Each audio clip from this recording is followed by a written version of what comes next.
Freedom of expression or freedom of speech is the right to express your opinion publicly without fear of punishment. It is one of the basic human rights of a democratic country, and many of us are confused by this freedom since they overuse this and turns out to be a way of outbursting claims and rants of the people. It basically means that our right to express have limits. So, given this right, we are free to express rants, either supporting or opposing on the issues happening around the country.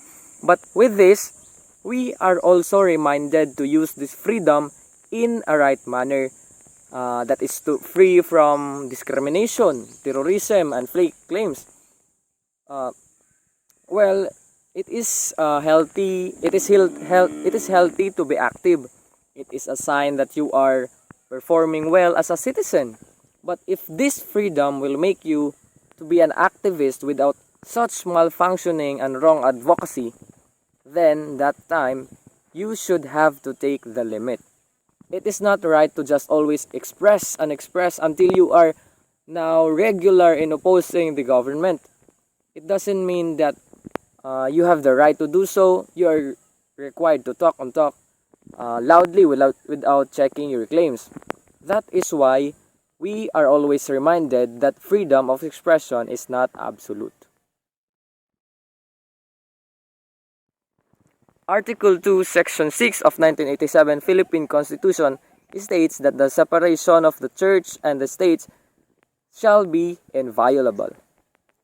Part of the Philippine history, it has been said that the churchmen are the rulers or the authority of the state way back to the Spanish era. And they had experienced maltreatment coming from those churchmen, and it is way different to what we have in the 1987 Philippine Constitution. The church does not control the state, and the state does not control the church. They are able to, they are not able to interfere with the decisions of every institution. The church will not interfere, and the state will also not interfere. Apart from this, they also have different principles on their laws. In the church, it is based on the teachings of the Almighty God, based from the ethics and moral teachings. While on the state, it is from the realistic approach that is reflected to consequences.